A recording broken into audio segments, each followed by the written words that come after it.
Hello, everyone, and welcome to Call Your Hits, a Storm Riders Airsoft podcast.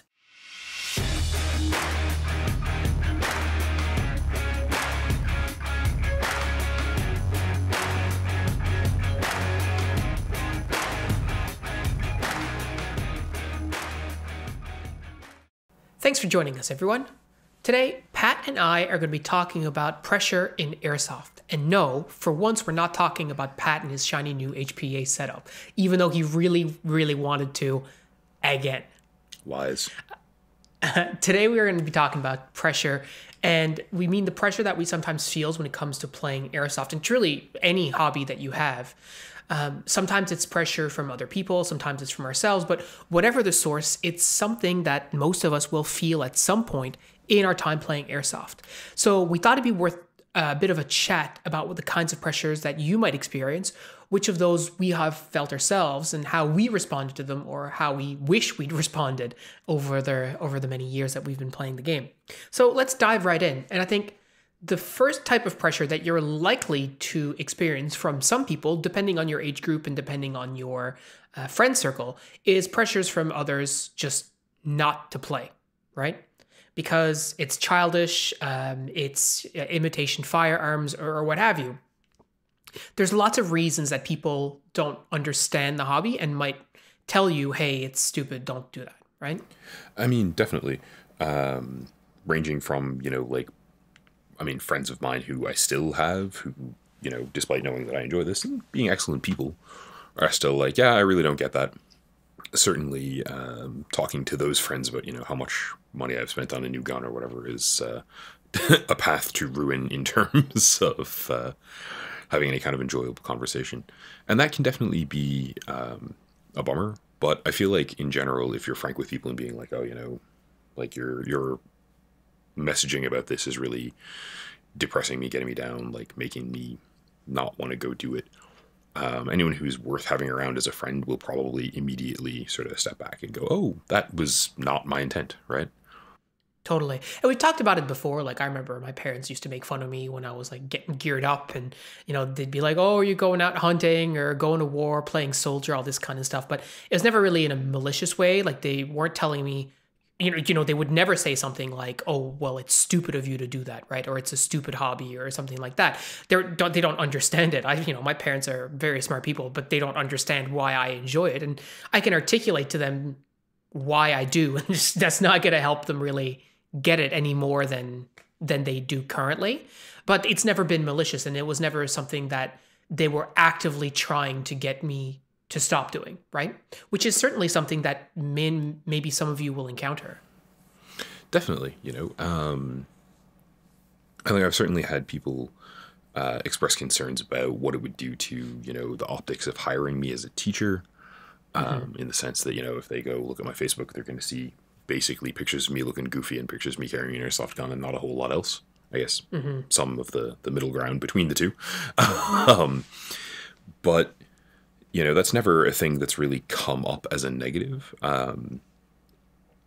despite the concerns that people have sort of expressed to me. And honestly, I think they're fair in expressing those concerns. There are a lot of people out there who, especially, if you live in Canada, where I would say the prevailing culture is more anti-gun for the most part, you're going to run into potentially issues with that. But it's never come up in an interview. No one's ever, brought it up as a positive or a negative. The only people who I've ever interacted with in the context of like, oh yeah, you play Airsoft, are random students who've seen our videos or who play Airsoft with us and are like, hey, I got to shoot Mr. Warren. Yeah, exactly. They're fine with it. Yeah. I think fundamentally, just like any sort of hobby or what have you, people who love you, your loved ones, your friends, who have your best interest at heart, are never going to ask you to stop doing something that you truly enjoy, unless that thing is harmful to you or something like that. We're not talking here about substance abuse or whatever, right? But we will all pretend, for argument's sake, that Airsoft is cheaper than a Coke habit. Yeah. But seriously, though, I think people who really care about you are not going to look at something that you enjoy doing and go, you should stop doing that thing because I don't particularly understand it. I don't get it.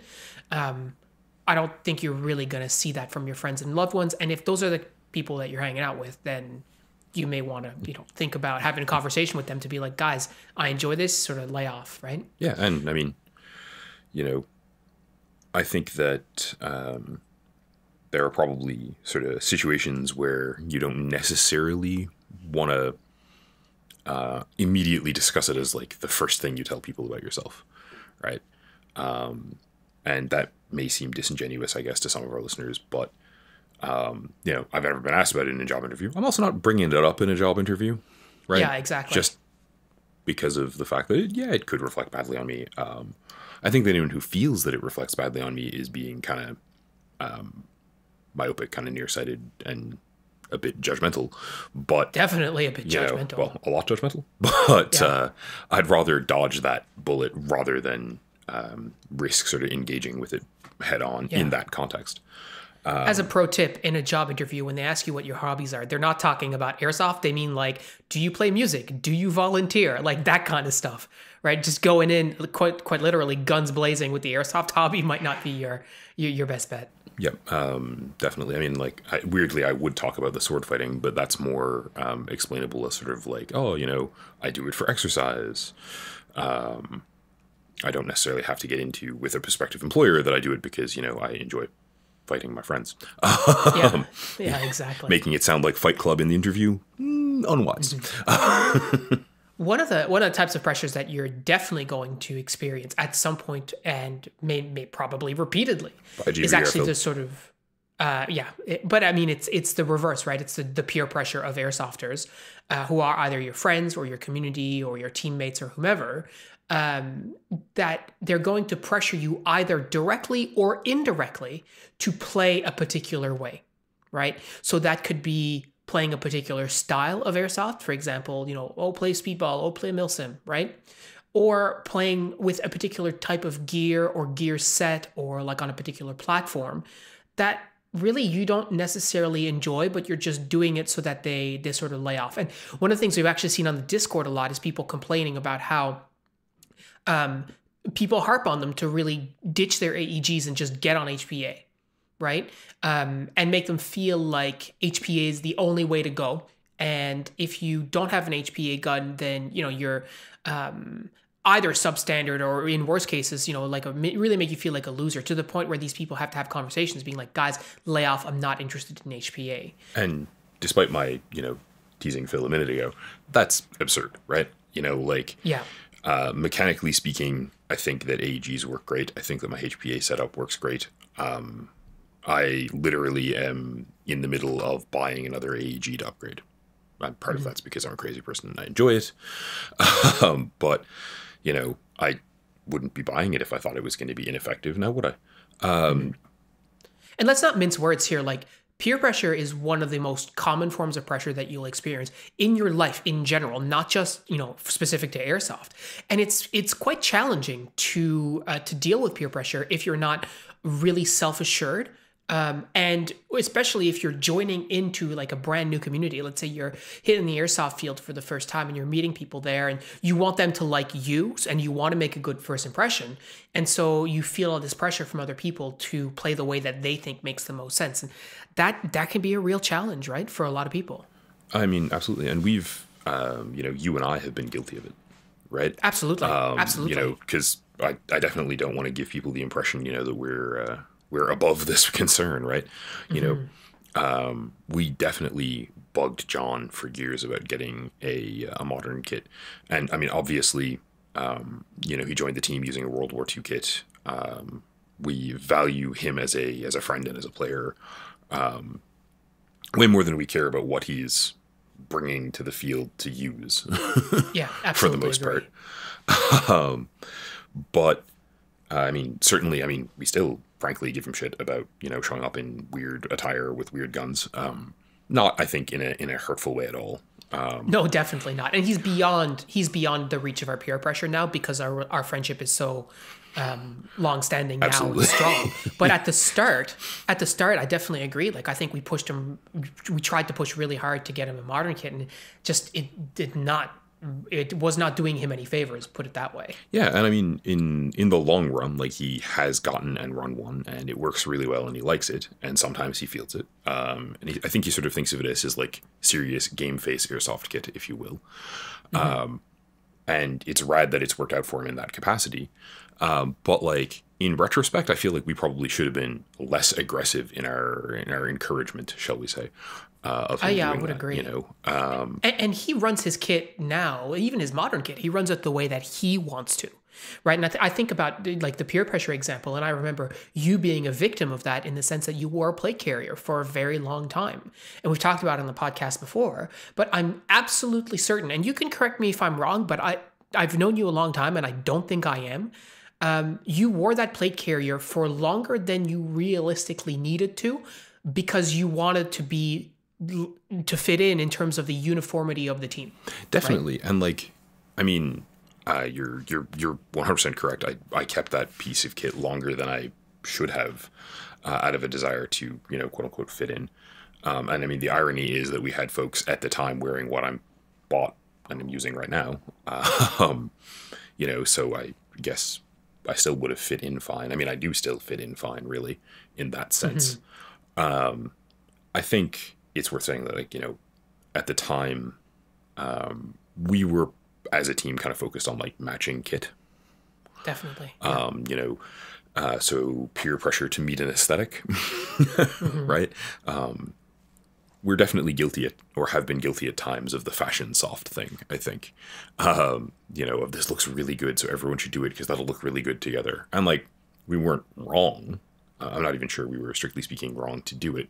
But it definitely doesn't jive with our current sensibilities or a lot of the sort of advice we've given on this podcast, you know. And it's worth, I think, reflecting on that, both for our own sort of enlightenment, but also because, hey, you know, our listeners deserve to know that, yeah, like, we definitely have made mistakes. We've definitely done a lot of the things we would advise against you guys doing at this point, because we tried it. And yeah, you know, if your friend wants to rock an AK, let them rock an AK. It's not gonna ruin your airsoft experience, and it might enhance theirs, right? Definitely. And I think, you know, just thinking back on that for a second, I don't necessarily think it was a mistake to do that because, of course, we learned something from it. But I will say that at the time, we were also very, very certain that that was the best way to run your airsoft kit. Absolutely. Right? And I don't necessarily think we agree with that anymore. And we don't agree with that mentality or the mindset of, yeah, we had it figured out. As opposed to now, fast forward, where it's like, we don't have it figured out. We know what works for us right now, but we're also constantly looking for ways to improve and change and grow, as opposed to back then, for many years was like, nope, this is the way. And right? I think and that's it, full stop. Yeah, I mean, I think our pivot away from hubris into questioning all of our kit all of the time has been a really good one for our effectiveness and for our fun, honestly, on the field. You know, partly because, yeah, I think that, you know, all of the things we thought about everyone on our team running, you know, M4 mag rifles were absolutely right. You know, there are a lot of situations in play where it's really useful to be able to hot swap mags with your friends. You know, where having everyone operating the same sort of form factor of gun is really helpful. That being said, you know, if someone wants to run an FAL, whatever. At this point, you know, if someone wants to run an AK, you know, if one of us reaches into the box of weird guns and pulls out a weird gun for today, great. You know, the Garand is pretty effective. I can't swap mags with you, but, like, Yeah. you know, I have fun, you have fun, the game gets played. Exactly. You know, so, like, I mean, I still think that for, you know, like, if we were going to travel to a big milsim as a group, I'd probably recommend everyone run their M4s because of the most reliable gear we have. And because, hey, if one of them breaks, we've got a couple of spares, so, like, there's swappability Easy peasy, there. yeah. But outside of that, you know, I really have reached the point where, you know, aside from guns that I find ergonomically uncomfortable, I'm going to use whatever I want. And I encourage everyone who I play with to do the same thing, right? Like, if you think P90s are super cool, run a P90. Unless you're an orangutan like me, in which case probably don't, because you'll hurt your neck. Yeah. right? And I mean, it's, the gear is one thing. So it certainly, you need to have a little bit of self-assuredness to be able to say, okay, well, I'm just going to run the things that I want to, especially when people are telling you, oh no, this thing that I'm recommending is empirically better than yours. Firstly, if people tell you something is empirically superior in any way, shape, or form, just ask to see the data. It would be my advice. Yeah, we're a little light on scientific testing in ergonomics of airsoft rifles, I'm pretty sure. Yeah. But on the flip side, I mean, there's nothing wrong with saying to them, it's like, okay, well, why don't I sort of borrow your kit or, borrow someone else's or whatever and give it a try. And if you don't enjoy it, then you can turn around and say, well, thanks for the lend, but honestly, I didn't find it that fun. So no, thank you. I mean, HPA, and it's funny how we said we weren't going to talk about HPA, but here we are. I used Pat's HPA gun. No, not Pat's HPA gun. I used Stefan's HPA gun for a game last summer. Don't remember exactly the date, late summer. And I had fun with it, but I didn't love it. Right. And I was like, okay, well, this is fine. I like the way the trigger feels. It's interesting. But at the end of the day, I'm totally fine with the setup that I had. So that's okay too. Right. And I didn't feel any pressure from him. That's not why I'm bringing it up. But that's sort of what you should be doing. If someone tells you, hey, do this, it's better. Well, try it out. And if it's not as fun for you, well, then that's fine too. And the same goes for everything, really, like game styles in particular. Some people will tell you, oh, Speedsoft is the only way to play. I was talking to one of the guys on the Discord who's like, he always just wants to play silly Airsoft, right? That's not really my thing. And if I went to the field and that's the way that people were playing, I might be like, okay, well, maybe I don't enjoy this particular type of Airsoft and I need to make a decision for myself. Like, is this the right community for me?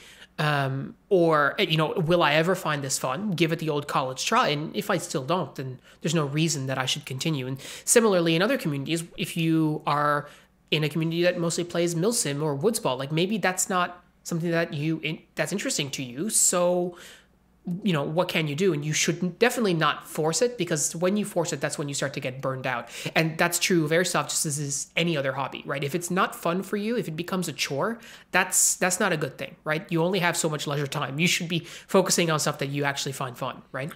Yeah, I mean, there's no value to playing Airsoft in a way that you don't find enjoyable, really. I think it's worth, trying everything, and I really feel that the more game types you try and the more you play, the more you frankly mess around with different options in Airsoft, the better off you are. So I would encourage players who only play Speedsoft to try some milsim, but I'd also encourage players who only play milsim to try some Speedsoft. Yeah. We have had a blast the few times we've played sort of the Speedsoft field, especially doing pistols only. Tossing around our extra pistols and doing akimbo pistols. Yes, it's absolutely not our normal speed of Airsoft. It's not the approach we normally follow, but it's a laugh, right? I'm not big into indoor killhouse Airsoft. I think it's actually pretty fun, to be completely honest with you. I just, still don't own Face Pro, as we've been talking about for a couple of months now. I will make a point of doing that, I think, before the end of the winter, but it's winter. And the irony saying that is, it's winter, so I could go play at the indoor facility if I owned the stuff and felt like it. But also, this is sort of a busy season for me in terms of work stuff. So, it works. It works both ways too. We have Rob and Sean come down and they play Airsoft at Frontline, and that's not really their thing. They really prefer milsim, but they come out. They have a couple games. I don't say that they hate their experience there. We always have a laugh. So that, if anything, sort of betrays at least a little bit of fun. But it's a good opportunity for them to meet people in the community and then promote their style of play to other people who might never have seen it before. And I know that they have guys on the team that started playing at Frontline who they wanted to do more milsim, and now they're rolling with those guys, right? So it's an opportunity, to, when you cross-pollinate like that, to spread out a little bit and try and cast a wider net, so to speak, to find the kinds of players who enjoy the things that you do. And I think similarly, if you look at, there's a guy on the guy on the Discord who likes to play silly Airsoft, Storm Wizard. He's playing at a field where people are doing their silly stuff and some guys are doing the serious stuff. And, well, maybe some of them want to cross-pollinate too. So rather than feel that pressure to play a particular way, I would say take it from the reverse angle. And like Pat was saying, try as much as you can to figure out what exactly is the most fun for you, and then do more of that and less of the stuff that's less fun, right? Definitely. And I mean, I think it's worth saying here, like, avoiding the sort of pressure aspect of this can be done without being confrontational, can be done without, being hostile. I think that one of the worst things you can do really as an airsofter is tell other people what to think. Yeah. I would say that's true of just being people in general. Yeah, fair. So if we're going to sort of build from that idea, you're way better off suggesting fun things to do, suggesting things you enjoy, putting in the work, building milsim games and inviting people to play, building a community who like playing silly, games, tinkering with your silly games though, right? If you're really into sort of goofier airsoft modes, try to find ones that other people enjoy too, right? And hey, like we've played hot potato with tornado grenades after games, just as a like, yeah, why not? This is how we're going to unload the grenade because no one used it today. Yeah. Silly is fine. But yeah, like you want to aim for stuff that people are collectively going to enjoy, because this is very much a hobby that requires a group to really dig into. So the last thing I think I would say about the peer pressure aspect and what Pat was just saying, which is so true. If you look at what airsoft looks like in our community today, it looks nothing like it did 15 years ago. Or even 5. Right? Or even 5, yeah. And that didn't happen accidentally, right? It happened as a consequence of the players in the community making recommendations for new game types, recommendations for how the field might be laid out better, recommendations to try certain games that were a complete disaster, so we knew never to do it again. Yeah, definitely. Right? Not every idea we've ever tested has been a good one. Yeah, most, I would say, have been absolute rubbish. But ultimately, the point I'm trying to make here is that by suggesting these things, and like Pat was saying, by trying to get people to come out of their shell a little bit and try different things, it's an opportunity for you as a community to really create a space that everyone has the most fun in as much as possible. And I would say that that's extremely important if you live in a place where the airsoft community is rather small. We've been talking to a lot of people on the Discord, like, for example, Jordan and Chaz, who live in the continental United States, and they have the opportunity of being able to go to many different fields and many different operations, not too far away. So it's actually feasible for them to move around. But there's lots of our listeners from around the world who maybe only have access to one field. So what are you going to do? Right? The question came up on the Discord the other day, like if the field that you played at or that was nearest to you was the only field and they didn't do what you enjoy doing, would you just quit airsoft? And if the answer to that question for you is yes, well, that's too bad, because you have an opportunity to see if you can work with that field to make it more fun and make it more appealing to you. And so if we think about Frontline for us, they play types of games that we don't particularly enjoy, but they play lots of games that we actually have a blast at. And so it's about hitting that middle ground, so to speak. So try not to get, sort of buried by the peer pressure if they're not doing things the way that you want to, playing games that you don't enjoy playing, and rather try and suggest ways that you could modify those games to make them a bit more fun for yourself, right? And, it's one of those things where I would certainly encourage anyone who's thinking about, quitting airsoft for reasons like that, or most other reasons, honestly, other than you're sure you're not having fun ever, to, give it some time, feel it out. It's... given that you will, generally speaking, not quite get full value for your gear, it's often going to be better for you to sit on it a little while longer and make sure you're done than to just sort of get rid of it. But I know even for yourself, like you took, several months, like almost a full year. I think I remember you not playing, right?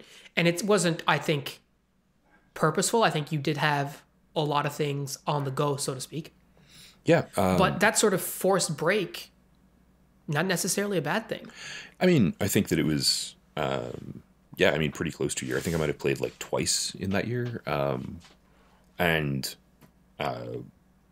was working, I think, 4 jobs over the course of the year. So like I was pretty busy with that. And I guess you could say like combined with that, I wasn't, really necessarily feeling playing airsoft as much at the time. The two games I did go to, like I had a lot of fun, but it was like, Pat, come out and play. And I was like, sure. You know,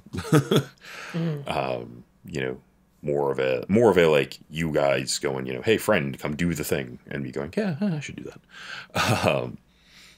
But it definitely, I would have regretted selling off my gear during that period a lot, and I don't think I ever really thought about it. Like it wasn't a break that I took, as you said, intentionally. I didn't go out of my way to take a break from airsoft. It just sort of happened that I didn't get to play for about a year, and admittedly that I didn't like make time or focus on it or make an effort to go. I certainly, there were points where I could have gotten up early after, yeah, I was working till 12, but like, I can get up at 8. That's fine. But anyways, I think we digress a little bit. Yeah, definitely. It actually relates to the other piece of this that I want to talk about, which is sort of pressure on yourself while you're playing, right? Yeah. Because there were definitely points during that year where like I didn't go because I, was like, oh, I haven't played in 6 months. Like I'm going to be hindrance. I'm not really, where I should be with my skill set. Like, and I mean, not everyone, thinks that way or deals with stuff that way. But there are other kinds as well, right? There's pressure to perform, pressure to like, oh man, I gotta come and go and be really, really good. Yep. And like, especially for players who are, super competitive in their mindset or, frankly, one of the issues we've had definitely is, like you show up and you're like, oh, well, I'm the veteran player and like, I've got all this good gear. And so like, I should be kicking ass. And some days you're not on your game, and some days, I mean, it's airsoft. Yeah. Like some days it's just, oh, that's a lot of BBs, right? And not putting too much pressure on yourself can be really, really important. Both, I think, in terms of like not putting pressure on yourself to go play airsoft if you're really not feeling it, as I was for, a chunk of that year that I wasn't really playing too much. But also not putting pressure on yourself to not go because you're, no, I'm not up to snuff, or, like putting pressure on yourself to perform in a way that is making the game experience negative, right? So like Chris will always be like, oh, go push, push, push, right, when we're playing. And that's awesome, right? That is, I think, a positive kind of pressure because he motivates me to do better, right? He motivates me to not be a slacker, which is rad. But there are circumstances where, like that sort of thing could be negative. And I've never found Chris's efforts to motivate me negative. But like, if you're going to, there are people who are going to beat themselves up because they're not, doing well enough, right? And like, I don't think we've ever explicitly talked about this, but like I've played airsoft games where, I played for the full day and basically only got shot in the face, right? Where the only thing that happened for that 4 hours of airsoft was I played and got shot and played and got shot. And, maybe I accomplished some stuff in terms of like holding down pieces of dirt and shooting and providing cover fire for my team, and I was effective in those ways, but like I definitely was like, I don't even know if I got a kill today. Yeah. And those days are fine too, right? And beating yourself up about it is unwise. It's not helpful. It's unproductive. It's so funny that you bring Chris up in that example because he and I have had conversations about anxieties that he has before games where he's worried that he's not going to be good enough, that he's not going to perform at the level that we need him to perform. And I say need in quotation marks, like need him to perform on the team. I've felt that way too. You before the game, you're just sitting back. I think about like the night before, or the drive out to the field, and I'm like, am I going to be good enough today? Like, am I going to be aggressive enough? Am I going to be able to do the things that I need to do? Am I going to be smart? And am I going to be good? Is everybody else going to think that that I'm as good as they think I am, right? Am I going to live up to the expectation that other people have of me? And am I going to pull my weight for, our team, right? And especially totally. Like as our team has fluctuated in like size, I think when our team was at its biggest, we had, I guess, by the nature of it being at its biggest, also, some of the best set of players we've ever had in terms of skill set. And, I definitely felt pressure to sort of keep up in terms of my skills there because, You know, the four best guys on the team when there were 15 of us were definitely a damn sight better than me. Like, you know, and I don't say that as like a self-pitying thing. Is yeah, they were really good. Statement of fact. Yeah, right. Yeah, I feel the same way. Yeah. You know, and that doesn't mean I was bad at airsoft. Just oof. And that was good motivation for me a lot of the time, to be honest. But there was definitely a period where like people, you know, moved away because real life is real life, and our team sort of contracted down to its current, you know, 7 or 8 people, you know, of whom 5 or 6 are at a game any given day. And there was sort of a like, well, now I've got to pull the weight those guys were pulling kind of feeling. And, you know, like, I can't, you know? Yeah, for sure. And there were definitely points where I faulted myself for that, you know, where I was like, oh man, like you're not living up to the team reputation. And like, we never cared about that. You know, like that's no one on our team is on our team for any reason other than that we thought they were fun to hang around with. No one who's ever been on our team has ever been on our team for any reason other than that. So yeah, that's right. You know, and like I'm one of the 2 founding members, and that's always been our ideology. And still, I was there thinking like, oh man, like I got to do really well. You know, and I guess present Pat would define doing really well at Airsoft as going and having a good time and making sure everyone else does too. But you know, that version of me was definitely more like, oh man, we got to win, we got to push, we got to do really, really, really well, or I'm letting everyone down. And yeah, I think that was probably not healthy for my enjoyment of the game, shall we say. And it's a constant struggle. Like there are lots of times where I can go to Airsoft and I don't necessarily have those expectations set for myself. And that will vary during the day. Like during the day, I feel like, hey, like I've just played 3 games and I haven't gotten hit yet. So, you know, I got to keep that up, right? And people think I'm hot shit because I've got S01 on my badge, and people know that I'm a Storm Rider. They know I have a YouTube channel with the team, and all of these things are going through your head, and you're just, you know, you're looking around being like, oh yeah, well, people are looking to me for leadership. People are looking to me for an example. And you're creating all of these things in your head about what other people's perception are of you. And, you know, there's a French philosopher, Jean-Paul Sartre, who said that hell is other people. And that is what he meant when he said that we're putting ourselves through hell by thinking about what other people's perceptions of us are. And the reality is that when people are at the airsoft field, they're looking to have a good time. They really, really do not care about you, about, you know, your teammates, about anybody else. Yeah, they'll gripe or they'll say, hey, that was a good shot, or they'll give you a high five or whatever. But at the end of the day, nobody is looking at you going like, huh, Phil certainly sucks today. Nobody is thinking like that. Right? Nobody, nor on your team, nor on your opponent's teams. Like nobody is thinking that way. That's a pressure that you've put on yourself that just, it does not exist. And it's the trick of sort of avoiding egocentrism in anything.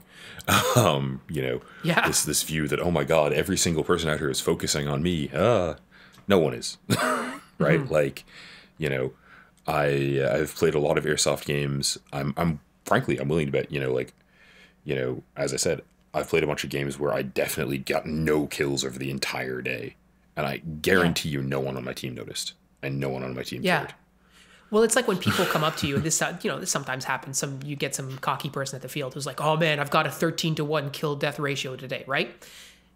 And you just realize that, well, he's been keeping track, but he's telling other people because nobody else has been keeping track, because nobody else cares, right? It really doesn't matter to anybody, right? Except for the fact that now people are walking away from that interaction going, huh, can you believe that cocky bastard? Like that's the end of that, right? You know what? The only thing that has ever had a 13-to-1 kill ratio at our airsoft games is the McDonald's our guys got on the way to the field. Yeah, I suppose.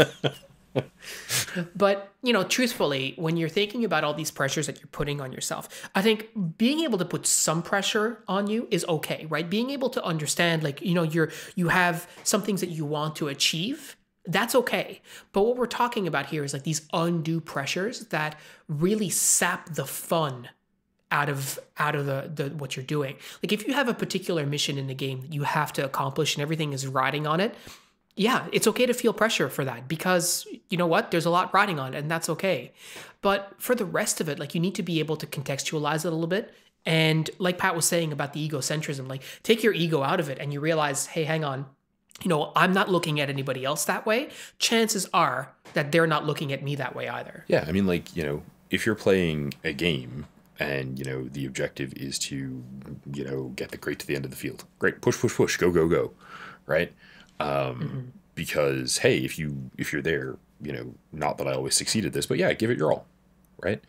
As long as that's fun, But, like, I think it's equally okay, to be completely frank, to look at, Phil and the guys in a random game and go, no, I think I'm just going to hip fire the Thompson for the entire game while laughing maniacally.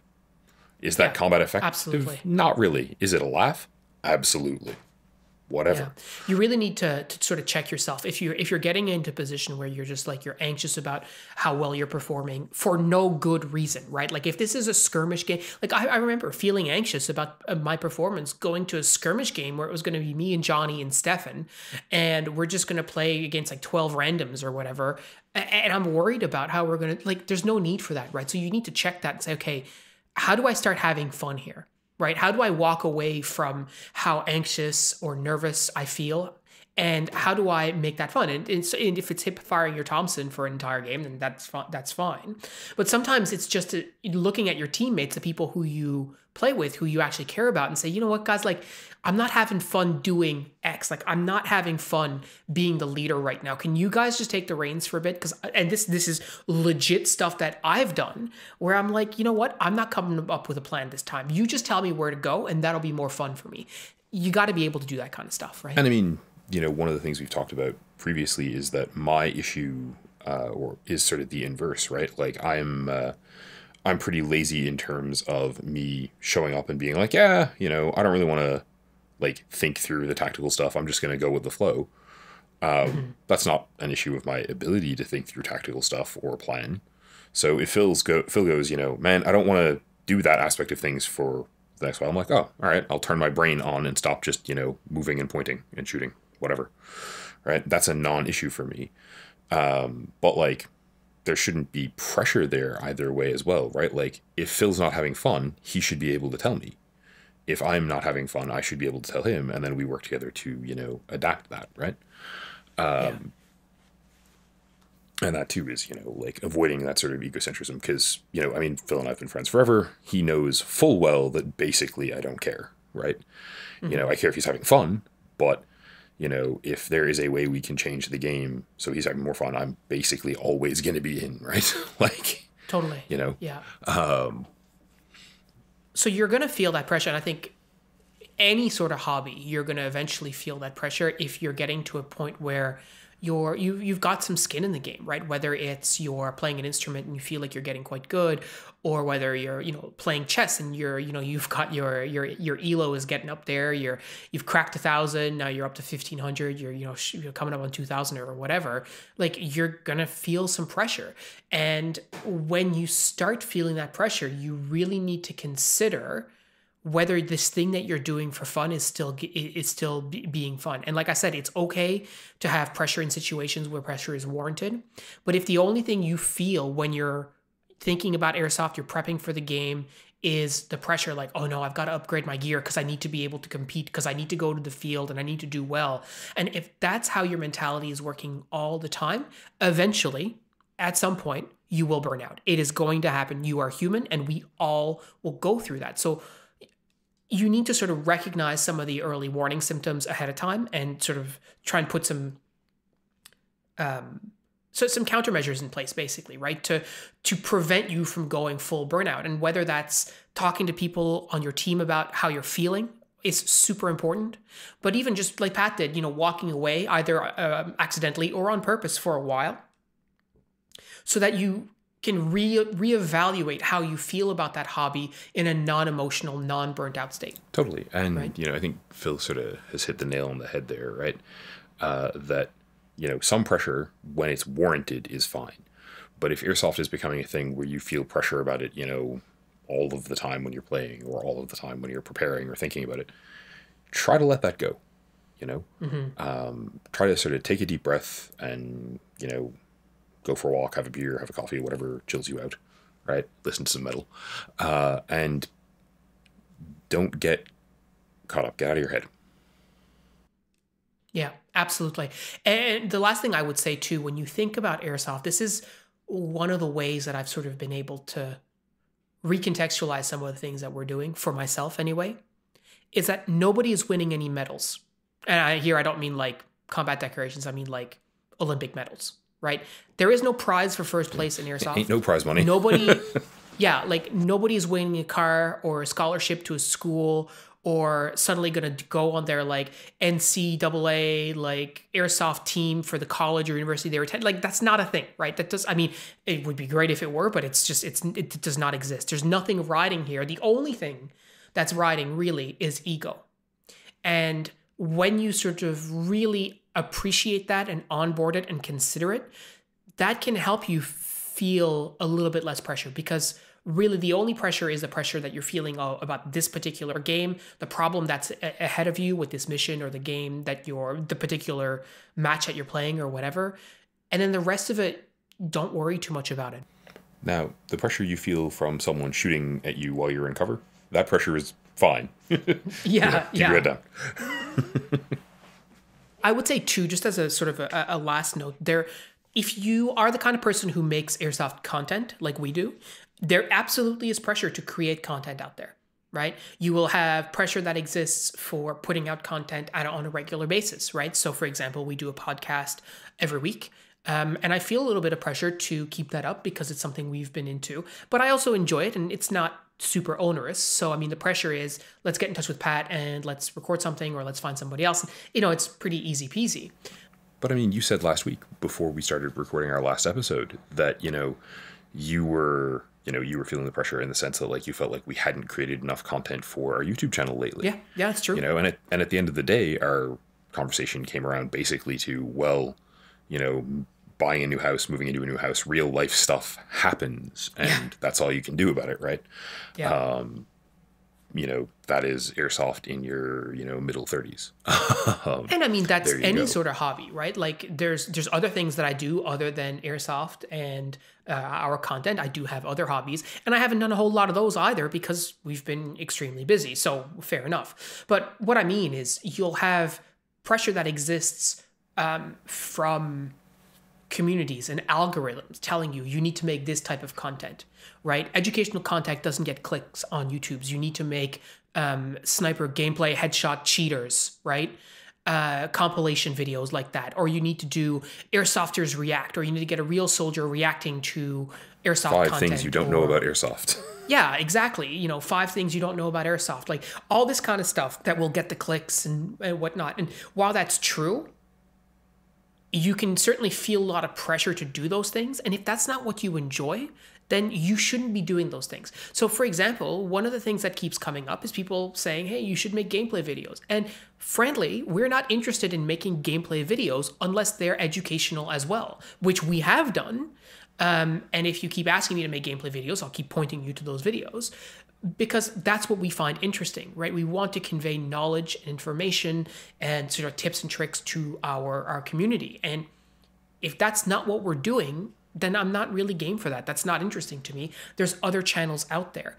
And it can be very, very hard not to feel the pressure, because you're like, okay, well, I want to grow my channel. So I need to do this. I need to do that. I need to do shorts. I need to do all this kind of stuff.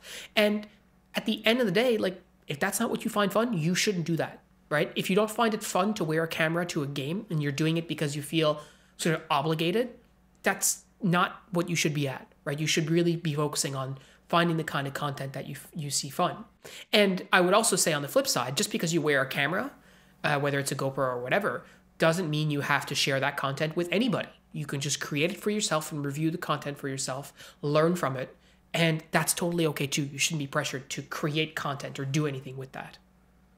Yeah, I mean, having a GoPro on, not that I have done so very often, but like, getting to watch what you've done after the game and go, yeah, okay, things to work on is really helpful. Astute viewers will have noticed that I seldom appear in videos, and I'm pretty sure I've copped to this before. It's because people keep making fat jokes on YouTube, and it pisses me off. I don't find that fun, right? And that's not like a matter of like, oh, I'm ashamed of my body or anything like that particularly. It's just I don't have time to fight with people on the internet.